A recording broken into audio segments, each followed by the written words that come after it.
అసలు బ్రేకప్ కి లీడ్ చేసే అంశాలు ఏంటి?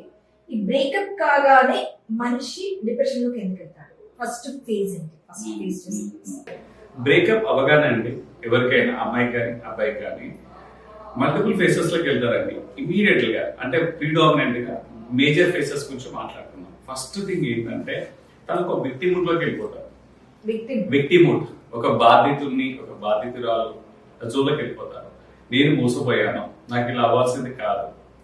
విడిపోవడం వాళ్ళ వల్ల విడిపోయినా, ఎదుటి వ్యక్తి వల్ల విడిపోయినా వాళ్ళు మాత్రం విక్టిమ్ జోన్ లోనే ఉంటారు. అంటే ఎవరికి వాళ్ళు విక్టిమ్ జోన్ లో ఉంటారు.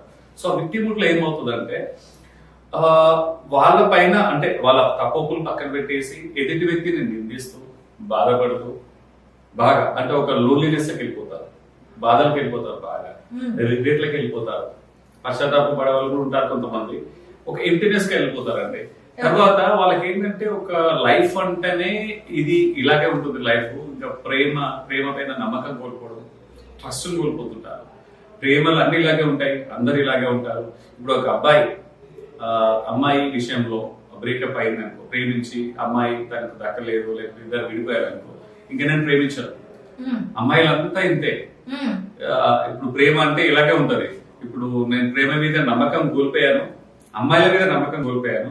సో నేను మళ్ళీ ప్రేమించాను, నేను మళ్ళీ ఏ అమ్మాయి దగ్గరికి వెళ్ళాను అని ఒక వైరాగ్య స్టేట్ కి వెళ్తారు. టైం పడుతుంది. నెక్స్ట్ మినిట్ వెళ్ళొచ్చు, నెక్స్ట్ మంత్, నెక్స్ట్ ఇయర్, కానీ కొన్ని రోజుల్లో అలాగే రుద్దుతుంటారు ఫిలాసఫీ. ఇక్కడ విక్టిమ్హుడ్ అని చెప్పాను కదా, ఒక బాధితుని రోల్ ప్లే చేస్తూ ఎంతసేపు అమ్మాయిలు ఇలాగా ఇది అని ఫిలాసఫీ చెప్తారు. ఎగ్జాక్ట్లీ కంప్లైంట్స్ అమ్మాయి గురించి అబ్బాయి చేయకపోయినా అబ్బాయి గురించి అమ్మాయిలు చేసే కంప్లైంట్స్ పోకూడదు. ఇక్కడ అంటే ఒక వర్షం కవర్ చేస్తున్నాం, ఇద్దరు వైపు అలాగే ఉంటది. ఇప్పుడు అమ్మాయి కూడా అంతే, అబ్బాయిలు అంతా ఇంతే. నా మనసును అర్థం చేసుకోరు, మనసును విరగొడతారు అని ఒక బ్లేమ్ లోకి వెళ్ళిపోతారు. ప్రేమ అంటే ఒకేసారి ఉంటుంది, వన్ టైం. అదేంటంటే లైఫ్ లో ప్రేమ ఒకటే ఉంటుంది.